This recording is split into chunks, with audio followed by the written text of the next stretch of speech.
교회를 향해서 충격을 안겨주었던 책이 한 권 있습니다. 그 책을 보게 되면 마치 무슨 요리책과 같이 겉표지가 아주 두껍고 속에 그림이나 사파나 통계가 실려 있는 책입니다. 한번 화면 한번 보여주실래요?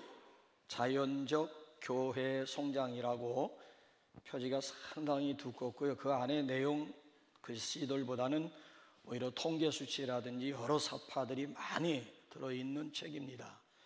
그 밑에 나와 있는 우리 저자를 여러분 보시면은 독일 사람인데 크리스티안 A. 슈바르츠라고 하는 사람입니다. 이 사람이 세계 32개국에 있는 1000교회를 방문하면서 역사적 조사 결과를 아주 일목요연하게 정리해 준 책이 되겠습니다. 그 책을 여러분 보시면은 직접 저자가 32개국을 다니면서 당신의 눈으로 보고 듣고 그리고 연구한 책이에요. 이분이 우리 한국에도 다녀가셨습니다. 여러분, 세계 교회사 가운데 한국 교회를 빼놓을 수가 없잖아요. 세계 10대 대형 가운데 몇 교회가 우리나라에 있거든요. 그래서 우리나라에 와서 약 한 달 가까이 이렇게 머물면서 유명하다는 교회, 그리고 대형 세미나, 또 그 당시에 굉장히 잘 나갔던 그 기도원 집회 등등 여러 곳을 직접 돌아다니면서 보고 듣고 경험하면서 이분이 한국을 떠나면서 무슨 평가를 내렸는 줄 아십니까? 세계 32개국을 다니신 분이에요. 세계 그리스도인들과 한국 그리스도인들과를 비교했을 때에는 아주 두드러진 차이점이 있더라고 하는 것입니다. 자, 외국 같은 경우에는 85%가 은혜 중심의 믿음 생활하는 그리스도인들, 나머지 15%만 율법에 매여 믿음 생활하는 그리스도인이었습니다. 근데 당신이 소속되어 있는 독일 외국 교회, 독일 당신의 그 소속되어 있는 독일 경우가 이 수치가 제일 낮았다는 거예요. 50대 50, 은혜 중심 50, 또 율법 중심 50으로 수치가 비교적 굉장히 낮았다는 거예요. 근데 한국에 와서 연구조사한 결과 95%가 율법주의 신앙, 단 5%만이 은혜 중심의 믿음 생활을 하고 있더라는 결과예요. 충격적입니다. 어떻게 이런 결과가 나왔을까요? 저는 참 아쉬운 게 그 슈바르츠라고 하는 사람이 우리 남북교회로 좀 왔다 갔으면은 수치가 좀 달라졌을 텐데 어째서 남북교회를 빼놓았을까? 우리가 조금만 더 성장했더라면 그분이 우리 남북교회에 왔으면 95%가 율법주의가 아니고 오히려 은혜 중심의 신앙생활하는 모습이 바로 이런 것이다라고 하는 것을 보여줄 수 있었을 텐데 라고 하는 이런 아쉬움이 들어요. 어째서 95%가 율법 중심의 신앙생활을 하고 있을까? 아마 유교 문화의 영향이 아닐까 싶은 그런 생각이 들더라고요. 그러니 무슨 믿음 생활 가운데 신바람이 생겨나겠습니까? 그저 믿음 생활이라고 하는 것이 단순히 그저 의무감 내지는 아니면 책임감 내지는 아니면 이거조차도 하지 않으면 혹시 벌 받지 않을까라고 하는 이런 막연한 두려움, 다시 말씀드리면 율법의 지배 가운데 겨우 믿음의 명맥을 이어가는 그런 모습이 아니겠는가. 그래서 이 슈바르츠라고 하는 사람이 떠나면서요, 한국 교인들, 자기가 32개국 1000교회를 방문했다는 거예요. 근데 한국 교인들의 얼굴이 대체적으로 무겁고 어둡더라고 하는, 외국과 비교해 볼 때 상대적으로 한국 교회 교인들의 얼굴이 상당히 밝지 못하다라고 하는 것을 발견했다는 거예요. 어디에 문제가 있다고 여러분 생각하십니까? 여러분들은 이 문제에 대해서 어떻게 생각하십니까? 한마디로 말씀드리면 은혜가 무엇인가를 모르는 결과, 은혜의 경험이 부족하다라고 하는 이런 결과로 밖에는 달리 생각할 길이 없는 거예요. 여러분들은 기독교와 타 종교와의 두드러진 차이점이 무엇이라고 생각하십니까? 여러분들이 생각하는. 그래서 이번 주간에 셀 모임을 할 때는 한번 이 주제 가지고 한번 서로 나누어 보실래요? 여러분들이 생각하는 타 종교와 우리 기독교와의 두드러진 차이점이 이것이다, 내가 생각할 땐 이것이다라고 하는 여러분들의 한번 생각을 한번 좀 나누어 보시는 것도 좋은 또 주제거리가 되리라고 생각을 해봐요. 한마디로 말씀드리면 타종교와 기독교와의 절대적인 차이점 하나를 꼽으라고 한다면 그게 바로 은혜라고 하는 거예요. 누가 뭐라고 해도 기독교는 종교가 아니에요. 기독교는 관계요, 기독교는 은혜 그 자체라고 할 수가 있어요. 자, 오늘 여기 본문 말씀을 보게 되면은 본문 말씀에서 사도 바울은 이 은혜를 힘주어 강조하고 있습니다. 물론 오늘 본문 말씀을 보게 되면 단 한 번 은혜라고 하는 단어가 여기 소개가 되지만, 그러나 본문 구구절절, 아주 구구절절 하나님의 은혜에 대해서 감격하고 있는 바울의 모습을 발견하게 됩니다. 자, 우리 한번 14절 한번 대표적으로 한번 보실까요? 시작. 우리 주의 은혜가 그리스도 예수 안에 있는 믿음과 사랑과 함께 넘치도록 풍성하였도다. 우리 주의 은혜가 넘치도록 풍성하였도다. 하나님의 은혜가 넘치도록 풍성했다. 자, 여기 사도 바울이 하나님의 은혜가 넘치도록 풍성했다라고 고백하고 있는데 얼마나 풍성하게 흘러넘쳤다라고 하는 것일까요? 그것은 여러분 은혜의 또 다른 표현들 속에 들어 있습니다. 그래서 저는 이 시간 여러분들과 함께 얻고자 하는 것은 본문을 통해서 도대체 하나님의 은혜가 뭔지, 하나님의 은혜를 알고 좀 더욱 우리가 하나님 앞에 좀 감격할 수 있는 그런 시간이 되었으면 합니다. 첫 번째 은혜는요, 나를 충성되이 여겨라고 하는 고백 속에 담겨져 있습니다. 자, 우리 한번 12절 한번 시작절 한번 볼까요? 시작. 나를 능하게 하신 그리스도 예수 우리 주께 내가 감사함은 나를 충성되이 여겨 내게 직분을 맡기심이니. 자, 서신서가 21개의 서신서가 있는데 바울이 공식적으로 쓴 서신만 해도 13, 히브리서가 바울 것이냐 하면 14나 13 정도가 되고 나머지는 다른 사도들이 쓴 서신이에요.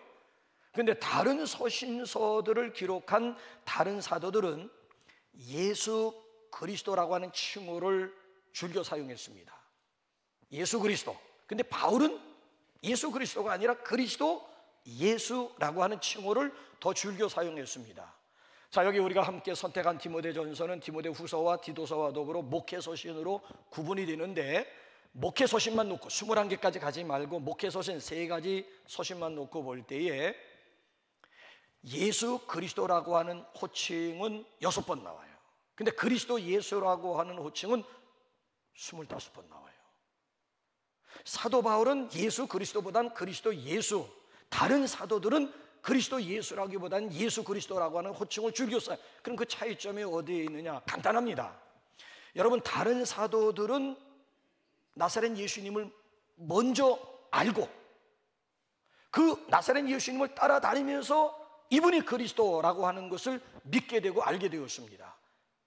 그래서 예수님이 그리스도로구나 자연스럽게 알게 돼가지고 예수 그리스도가 되는 거예요. 근데 바울 같은 경우에는 나사렛 예수님을 알지 못했습니다. 만난 바도 없습니다. 예수님 이 세상에 잠깐 오셨다 가시는 동안 나사렛 예수님을 사도 바울은 만난 적도 없어요. 그냥 다메섹으로 가던 길에 부활하신 그리스도를 먼저 만난 거예요. 예수님의 제자들 모양 나사렛 예수님을 먼저 만나고 따라다니면서 이분이 바로 메시아 그리스도로구나. 그래서 예수 그리스도가 되는데, 바울은 나사렛 예수님 만난 적이 없어요.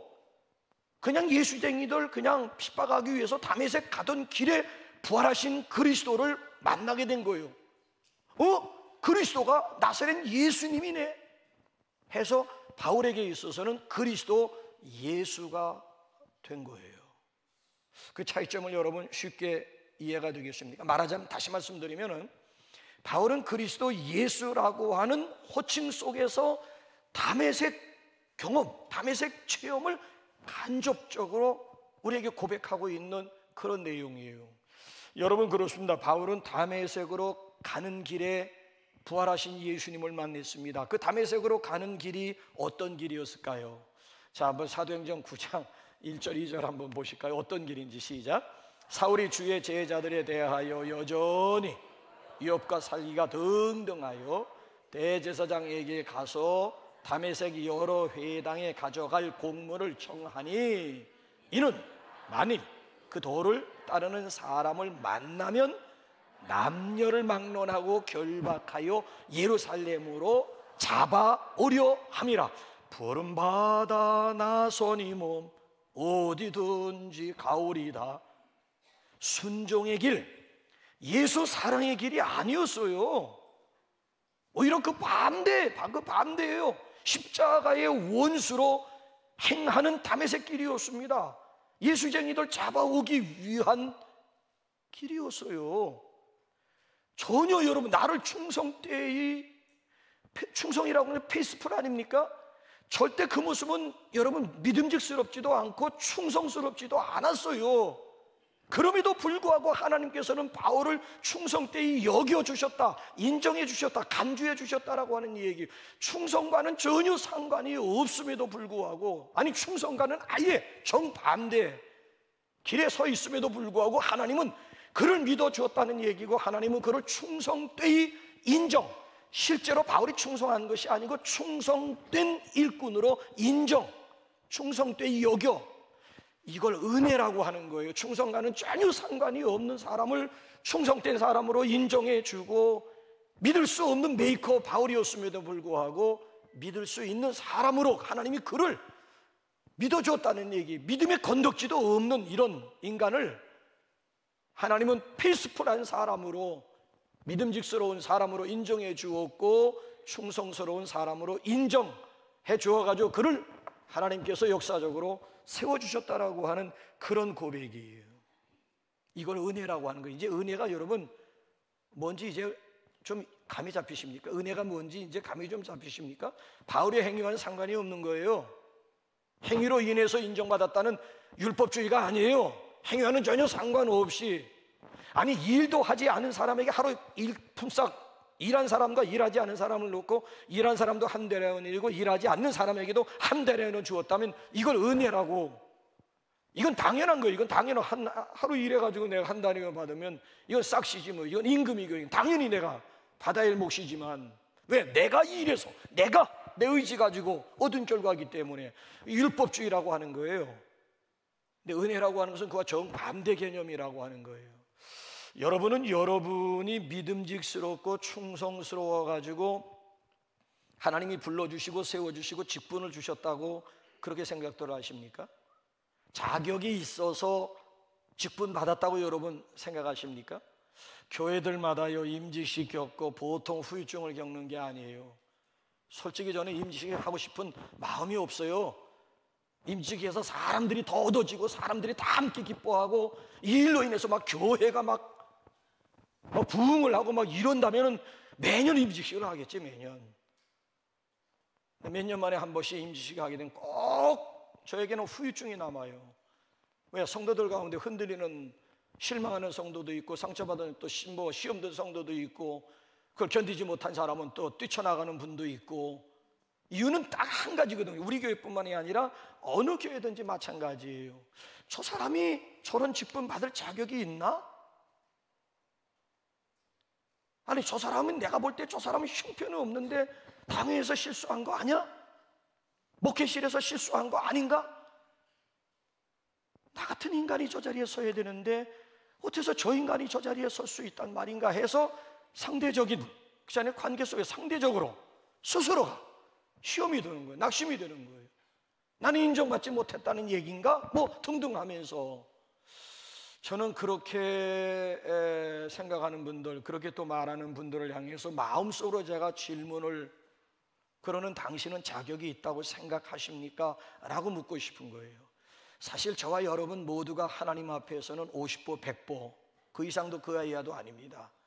남들 얼마나 낫고 못한들 얼마나 못하겠어요. 그 인간이 그 인간이고 이 인간이 저 인간이지 뭘 더 나은 사람이 어디에 있게. 하나님이 보실 때에는 50보나 100보나 똑같은 거예요. 그럼에도 불구하고 나를 불러주었다라고 하는 거, 이건 은혜예요. 나는 정말 자격이 없는데, 나는 이 자리에 설 자격이 없는데 그럼에도 불구하고 하나님이 나를 불러주시고, 나는 충성된 놈도 아닌데 하나님이 나를 충성되이 여겨 주셔가지고 이 자리에 세워주셨다. 이걸 가리켜서 은혜라고 하는 거예요. 그래서 직분이라고 하는 것은 선직분 후자격입니다.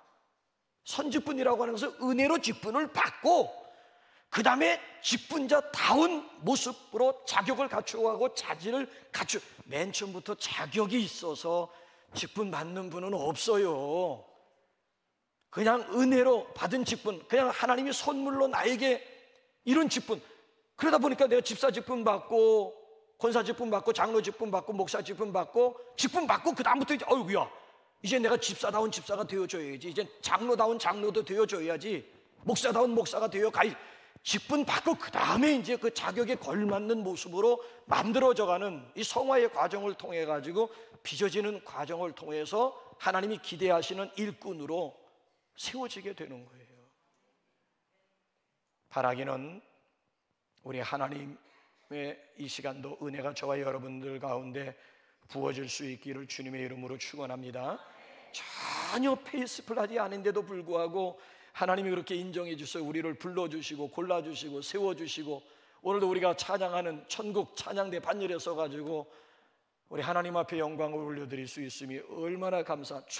우리가 충성하는 것도요, 내 의지, 내 열심 가지고 아니면 내 노력 가지고 충성하는 것이 아니라 충성케 하시는 하나님의 은혜인 줄로 믿으시기 바랍니다. 자, 그런가 하면 두 번째 은혜는요, 도리어 긍휼을 입었다라는 고백 속에 은혜가 있는 거예요. 자, 우리 한번 여기 13절 한번 보실래요? 시작. 내가 전에는 비방자요 박해자요 포행자였으나 도리어 긍휼을 입은 것은 내가 믿지 아니할 때에 알지 못하고. 그러니까 왜 사울이라고 하는 바울에게 하나님의 은혜가 풍성하게 부어지게 되었을까요? 바울은 큰 죄인이었기 때문입니다. 여러분, 로마서 5장 20절 보게 되면 죄가 더한 곳에 은혜가 더욱 넘쳤나니, 그러니까 죄가 그냥 일반적인 죄가 아니라 일반적인 죄 가운데 플러스 알파, 죄가 더한 곳에 은혜가 더욱 넘쳤나니. 그러니까 이 얘기는 무슨 얘기인가 하면, 바울이 아주 흘러넘칠 정도로 풍성하게 은혜를 받았다라고 하는 얘기는 바울이 가장 큰 죄인이었다는 얘기예요. 그래서 여기 본문 말씀 보게 되면 내가 죄인 중에 뭐라고? 괴수가 뭐예요? 우두머리란 뜻이야. 죄인 중에서는 가장 으뜸 가는 죄인이라고 하는 뜻이에요. 그래서 바울은 죄인 중에 죄인의 괴수였기 때문에 하나님께서 그에게 큰 은혜를 여기 부어주었다라고 하는 그런 내용이에요. 그는 스스로가 뭐라고 고백하는가 하면, 나는 비방자요, 나는 박해자요, 나는 폭행자였다. 자, 이것이요, 사도행전을 보게 되면, 지금 서신서잖아요. 사도행전을 보게 되면은 바울이 3번 간증을 해요. 9장에서 한 번 간증, 대상은 다르니까 9장에서 한 번 간증하고 22장에서 또 한 번 바울이 간증하고 25장에 가서 또 바울이 간증을, 26장에 가서 또 바울이 간증을 해요. 자, 우리 22장 한번, 26장 먼저 한번 볼까? 26장 한번 띄워주실래요? 시작. 또 모든 회당에서 여러 번 형벌하여 강제로 모독하는 말을 하게 하고. 그러니까 나는 비방자예요. 비방이라고 하는 것은 신성을 모독하는 거예요. 당신은 예수님이 그리스도이심을 몰랐기 때문에, 그래서 당신만 비방한 것이 아니라 다른 사람들까지 비방하게 만들었다라고 하는 얘기고요. 또 한번 26장 11절 하반절 한번 볼래요? 시작. 그들을 대하여 심히 격분하여 외국성까지 가서 나는 박해자요. 그 박해자가 보통 박해자가 아니라 어디까지 가서? 외국성. 그 외국성이 어디예요? 다메섹. 그러니까 예루살렘 성 가지고는 성에 차질 않는 거야. 예루살렘 성에 있는 그리스도인들을 잡아다 옥에 가두고 죽이고 하는 것 가지고는 성에 차질 않아. 그래서 외국성, 당신이 머물고 있는 예루살렘 성 가지고 안 돼서 외국성 다메섹까지 가서, 박해라고 하는 것은 쫓아가서 괴롭힌다라고 하는 뜻이야. 박해라고 하는 것은 끝까지 막 쫓아가가지고. 여러분 사냥개가 여러분 사냥 그걸 여러분 하면 끝까지 막 애국성까지 막 쫓아가가지고 악질도 이런 악질이 어디 있어요? 독종도 이런 독종이 어디 있어요? 더군다나 나는 폭행자 중에 폭행자가 뭔지 한번 22장 한번 4절 한번 보여주실래요? 바울이 간증이에요. 26장에서 간증하고 22장에서 또 간증하는데 시작. 내가 이 돌을 핍박하여 사람을 죽이기까지 하고 남녀를 결박하여 옥에 사람을 폭행 중에도 여러분 이런 옥에 갖다 끄집어다가 집어쳐넣는 것도 폭행이지만은 폭행 중에 폭행이 죽이는 이거보다 더한 폭행이 어디? 자, 이 정도 되면 다른 사람은 차치하고는 이런 놈을 천벌 내려야 되는 거예요. 그러니까 날벼락은 이런 사람에게 떨어져야 되는 거예요. 저주는 다른 사람에게 저주가 임하면 아니고 십자가의 원수 중에서도 괴수였던 여기 바울에게 저주가 떨어지고 천벌이 떨어져야 되는 거예요. 근데 여러분 보세요. 천벌 받았다는 얘기예요? 도리어 긍휼을 입은 도리어가 뭐예요? 오히려 얘가 뭐예요? 반대예요. 그 뜻이 뭔가 하면 도리어라고 하는 것은 반대로 천벌 받아야 되는데 천벌 대신 오히려 뭐예요?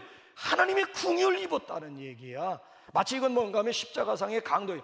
여러분 예수님 십자가 지셔도 양쪽의 살인 강도들 결국 그 죄 때문에 결국 사형받았잖아요.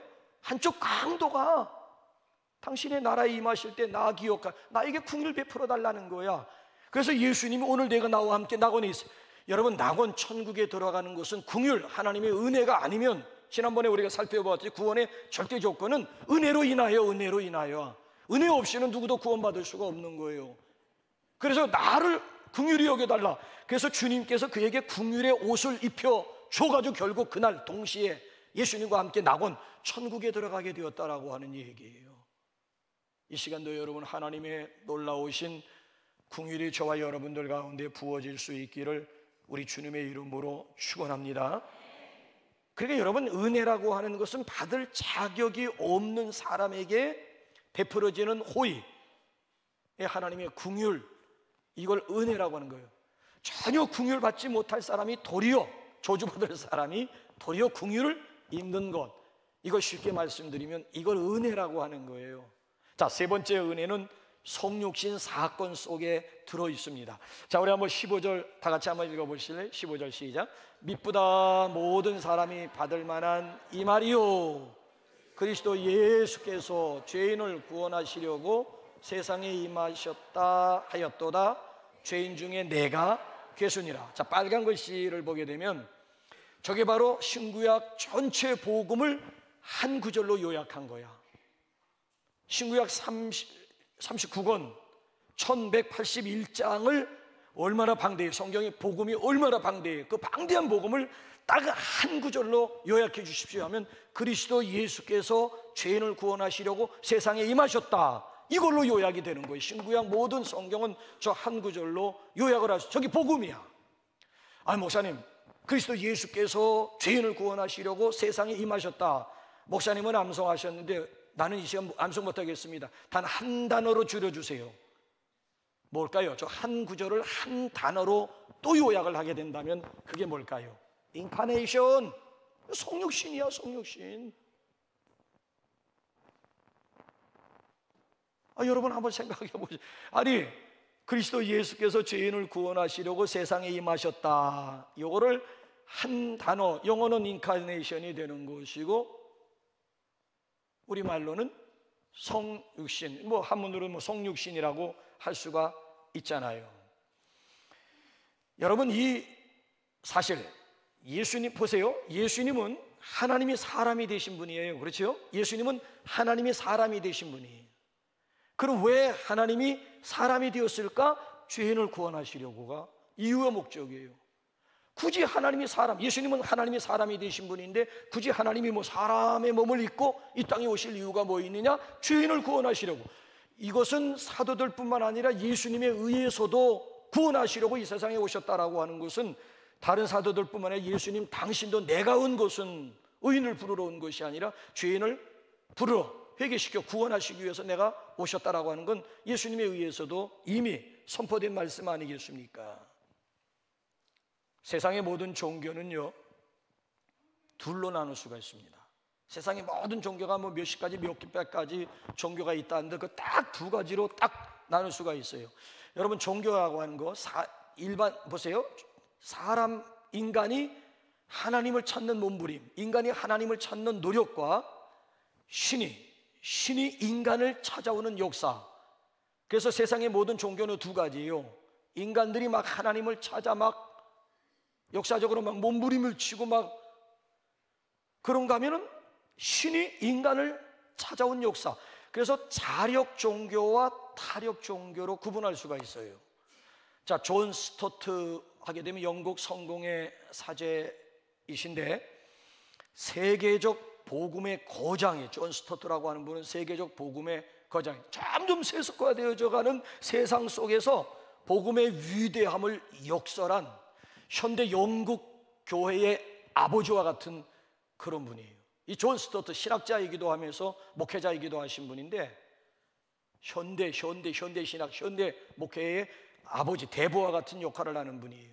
근데 이분은 참 벌써 또 튀어나와. 이분은 참 지워 주책 빼가지고. 근데 이분은 신학자이면서 목회자인데 아주 독특한 취미 생활을 하고 있어요. 쉬는 날이면 망원경과 함께 카메라를 목에 걸고 테임주강 주변에 가가지고 새들을 관찰하면서 사진을 찍어요. 새 전문가야, 목회자이면서 신학자임에도 불구하고 조류학자보다 더 조류학자다운 새 전문가가 된 거야. 그러니까 새에 대해서만 모든 것을 아는 것이 아니라 새를 통해서 주시는 하나님의 메시지를 듣고 받는 분이에요. 그래서 새를 통해 가지고 주신 메시지들을 모아 가지고 책을 만들었는데 이제 띄워주라고. 이제 제목이 뭐예요? 제목이 위에는 존 스토트라고 나와 있고 제목이 뭐야? 새 우리들의 선생님, 새 우리들의 선생님이라고 하는 책을 편집하게 된 거예요. 쓰게 된 거예요. 자, 저 책에 보게 되면은 이 땅에 있는 또 수만 가지 종류의 새들이 딱 두 가지로 나누어질 수가 있다는 거야. 날갯짓으로 나는 자력비행의 새가 있는가 하면은 공기와 바람을 이용해가지고 비상하는 타력 비행의 새로 나눌 수가 있다는 거야. 바닥바닥바닥 해가지고 자기 날개 심 가지고 날아오르고 날아가는 이런 새들은 우리 주변에서 흔히 볼 수가 있어. 바닥바닥 해가지고 날아가는 무슨 새가 있을까요? 참새, 시큰하게 보는 거. 또 뭐예요? 비둘기들. 또 까마귀 새끼들. 또 뭐예요? 까치. 자, 우리 주변에서 흔히 볼 수 있는 이런 새들은 자력 비행의 새, 그냥 날갯짓으로 나는 새라고 하는 거예요. 이런 새들은 높이 나를 수도 없고 멀리 갈 수도 없다는 거야. 그래서 우리 주변에서 서성거린다는 거예요. 자력 비행의 새가 있는가 하면은 이와는 정반대로 공기와 바람의 힘을 이용해 가지고 나는 이런 새들일수록 민가와는 멀리 떨어져 있다라고 하는 거예요. 조류의 제왕이라고 할 수 있는 독수리라든지 바다 위를 날아가는 기러기라든지 아니면 수천 킬로를 날아가는 철새라든지 이런 새들은 날개를 쭉 펴고 바람이 날갯짓을 도와준다는 거야. 굳이 여러 개 오도방정 떨 필요도 없이 날개만 쭉 펴고 하면 공기 힘을 이용하고 바람의 힘을 이용해가지고 하늘 높이 치솟아가지고 멀리 바다도 건너갈 수도 있고 대륙을 횡단할 수도 있고 몇백 킬로마다 하지 않고 나라마다 막 철 따라 돌아다니면서 자력 가지고는 불가능한 일이라고 하는 거예요. 바람이 아니면 공기가 이 날갯짓을 도와줌으로 인해 가지고 가능하다. 그래서 일찍이 이사야 선지자도 이사야 40장 31절 보게 되면 오직 여호와를 앙망하는 자는 새 힘을 얻으리니 독수리의 날개침 같을 것이요 뛰어가도 곤비치 아니할 것이고 달려가도 걸어가도 피곤치 아니하리로다. 이사야 선지자도 일찍이 벌써 구약 시대에부터 독수리의 새 힘을 얘기했잖아요.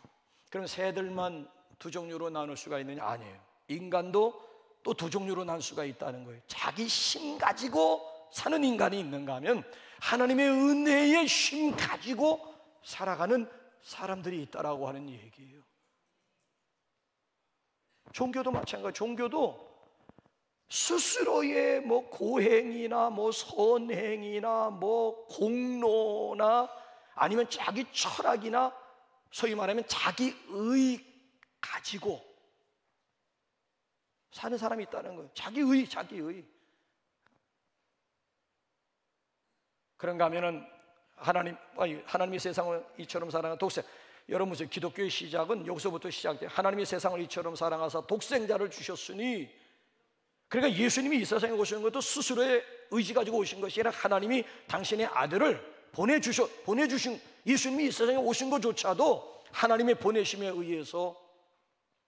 그러니까 우리 인간들이 신을 찾는다라고 하는 얘기와는 정반대예요. 우리가 신을 찾나 몸부림친다라고 하는 얘기가 아니라 하나님이 먼저 우리 인간을 찾아오시. 이게 타력 종교라고 하는 거예요. 타력. 우리 몸부림이 아니야. 자력이 아니고. 자 보세요. 인류 최초의 아담은 하나님 앞에 범죄하고 나서 하나님의 낯을 피해서 숨었다고요. 그러니까 꼭꼭 숨어있는 아담을 하나님이 찾아오시잖아요. 아담아 내가 어디 있느냐. 범죄한 아담을 하나님이 찾아오셨어요. 그래서 가죽옷을 지어서 무화과 잎 가지고 이러고 아유 창피해가지고, 근데 바람만 건조한 날씨에 나가면 그냥 바사지고 해서 또 부끄러운 또 계속 무화과 잎을. 하나님께서 아담을 찾아오셔가지고 아예 어린 양을 잡은 다음에 어린 양 가죽옷을 지어. 복음이 그래서 창세기 3장 15절부터 원복음이 거기서부터 하나님이 찾아오신 그 역사적인 현장 속에서 벌써 원복음, 최초의 복음이, 오리지널 복음이 시작이 되잖아요. 더군다나 요나 같은 선지자를 보게 되면요, 하나님이 니느웨를 향해서 보내시려고 했는데 나 저 인간들 망했으면 좋겠다고, 나 복음 전하기 싫다고, 저놈들 한 짓을 봐서는 당장 죄값을 받아야 된다고 하면서 오히려 반대 방향 다시스로 도망가기 위해서 배 맨 밑창, 그걸 벨러스트라고 여러분 들어보셨죠? 배의 균형을 잡기 위해서 돌 같은 거 집어넣고 바닷물 집어넣어가지고 배의 균형, 맨 밑창 벨러스트 칸이 있어요. 그럼 배 맨 밑창에 들어가지고 꽁꽁 숨어라, 머리카락 보일라, 머리카락 보일라, 꽁꽁 숨어라, 뭐가 먼저인지 모르겠습니다만은 이제는 하나님의 낯을 완전히 내가 벗어났다. 자, 그런데 여러분 보세요. 배 밑창 속에 들어가 숨어있는 하나님은 기어이 찾아내시잖아요. 그래서 기어이 요나를 결국 니느웨로 보내시는 요나 이 반항아적인 이 요나도 하나님이 찾아오셨잖아요. 그래서 결국 니느웨 성이 구원받았다라고 하는 그런 스토리, 그런 사건, 그런 내용 아니겠습니까? 하나님께서 찾아오신 거예요. 여러분 꼭 기억하시기 바랍니다. 내가 하나님을 찾은 것이 아니라 하나님이 우리를 찾아오셨습니다. 내가 예수님을 믿은 것이 아니라 하나님이 예수 믿음을 우리에게 주신 거예요. 믿음은 우리의 것이 아니에요. 하나님의 선물이에요. 그러니까 내가 믿었다, 내가 선택하고 내가 믿었다. 아직까지 여러분 보세요. 그건 은혜가 뭔지 모르는 사람의, 아직까지도 그런 사람을 그 율법주의 경향이 강한 신자라고 얘기를 하는 거예요. 이제 조금 철이 들게 되면요, 제 입장이 되게 되면 나도 내가 믿은 줄 알았다고. 맨 처음에 내가 선택한 줄 알았어. 근데 철이 들고 보니까 아니에요. 내가 믿은 것이 아니라 하나님께서 나에게 믿음을 주신 거예요. 내가 예수님 사랑하는 것이 아니고 예수님이 먼저 우리를 사랑하신 거예요. 자, 여러분 오늘도 그 은혜, 그 사랑에 우리 진실하게 반응하는 저와 여러분들이 되시기를 바랍니다. 자, 마지막 네 번째 은혜는요, 오래 참아주셨다라고 하는 고백 속에 은혜가 있는 거예요. 자, 우리 한번 16절 한번 우리 정리 좀 한번 해볼까요? 16절 시작. 그러나 내가 궁유를 입은 까닭은 예수 그리스도께서 내게 먼저 1절 오래 참으심을 보이사 후에 주를 믿어 영생 얻는 자들에게 본이 되게 하려 하심이니라. 하나님이 사도 바울을 본 삼았다는 거예요. 본을 뜨는 거예요. 그러니까 뭔 본이냐?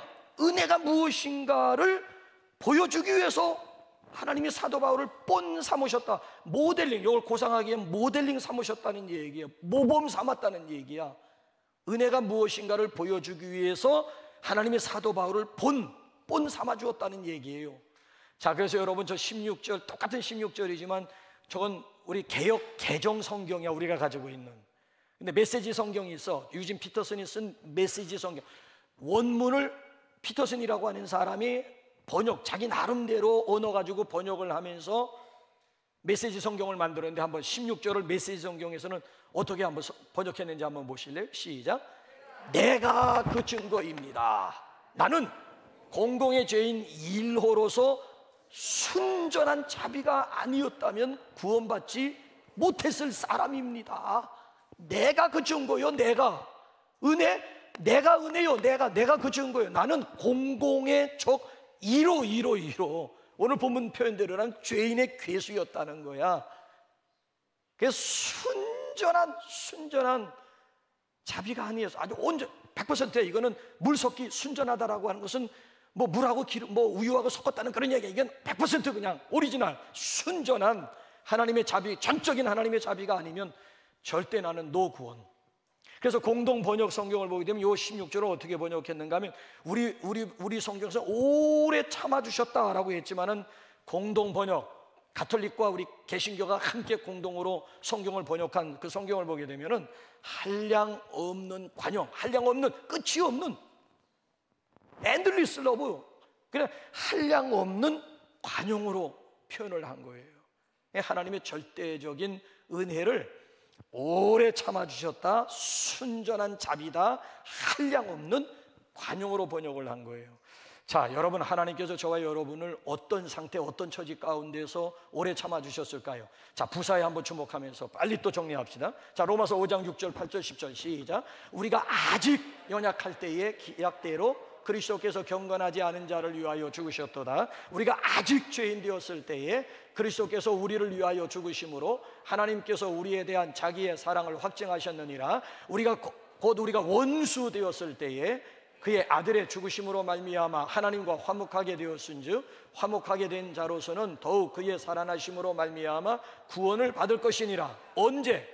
아직에 주목해서 아직 죄인, 아직 연약할 때, 아직 죄인 되었을 때, 아직 하나님과 원수 상태에 있을 때 벌써 하나님께서는 당신의 아들을 벌써 아직 우리가 전혀 준비되지 못한 가운데 있을 때 벌써 하나님은 당신의 아들을 세상에 보내주셔가지고 당신의 사랑을 우리에게 확증시켜 주었다라고 하는 그런 내용의 고백이에요.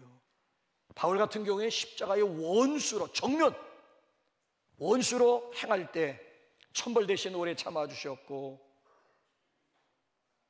여러분 한번 생각해 보시기 바랍니다. 만약에 여러분 오늘도 우리가 행한 대로 하나님이, 공의의 하나님이 즉각 벌을 내리셨다면 과연 지금까지 살아남아 이 자리에 나와 있을 사람들 몇 사람이나 될까요? 우리 행위대로 하나님이, 공의의 하나님이 행위대로 심판하시고 행위대로 벌을 내리셨다라면 과연 오늘 이 시간 이 자리에 나와 있을 사람들이 몇 사람이나 되겠느냐라. 고맙게도 하나님께서는 참고 또 참고, 이걸 뭐라 그래? 본문대로 오래 참은 거예요. 참고 또 참고 오래 참아주셨기 때문에 오늘도 우리가 이 자리에 있음을 믿으시기 바랍니다. 이 얘기는 달리 말씀드리면, 만약에 세상에서 죄인의 괴수였던 바울에게 은혜를 베풀어 주셨다면 이 세상에 또 은혜 받지 못할 사람이 없다는 뜻도 되는 거예요. 그렇잖아요. 죄인 괴수에게 은혜 베풀어 주셨다면 why me? 우리라고. 아니, 바울을 용납하시고 바울을 용서하시고 바울을 구원하셨다면 me too, we too. 나도 마찬가지고 우리 모두 마찬가지 아니겠습니까? 여러분, 그렇기 때문에 비록 때로는 우리가 죄로 인해서 또는 죄책감으로 인해서 괴로워할 때가 있고, 그래서 스스로 낙심하고 포기하려고 아니 그러지 마세요. 바울 보세요. 바울 절대 여러분 과거로 인해서 괴로워하지 마시고요, 현재로 인해서 낙심하지 마시고요, 나의 앞이 보이지 않는 나의 미래로 인해서 좌절하거나 절망하지 마시라고요. 바울을 본을 보여주셨다니까. 하나님이 바울을, 죄인의 괴수였던 바울에게도 하나님의 은혜가 임하니까 기독교의 역사의 획을 긋는 위대한 하나님의 사람으로 변화가 될 수가 있다라고 하는 거예요. 본을 보여주시기 위해서 바울을, 이런 악질을 하나님께서 우리에게 내세우고 있다라고 하는 얘기예요.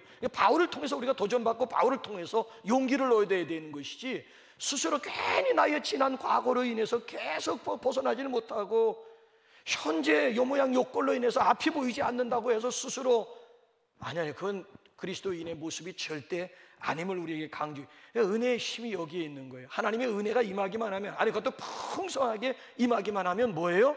노 프로브렘. 관계 속에도 여러분 하나님의 은혜가 임하기만 하면 노 프로브렘.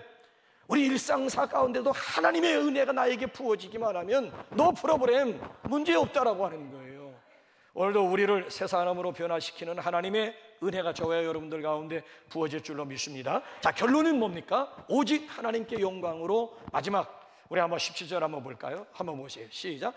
만세의 왕 곧 썩지 아니하고 보이지 아니하고 홀로 하나이신 하나님께 존귀와 영광이 세세토록 있어지이다. 만세의 왕이신 하나님께 존귀와.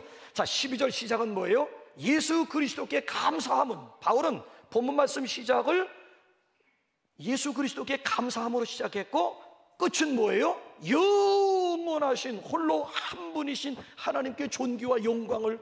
감사로 시작해서 영광. 그러니까 은혜의 결국은 뭐예요? 감사와 영광이라고 하는 거예요. 왜 그럴까요?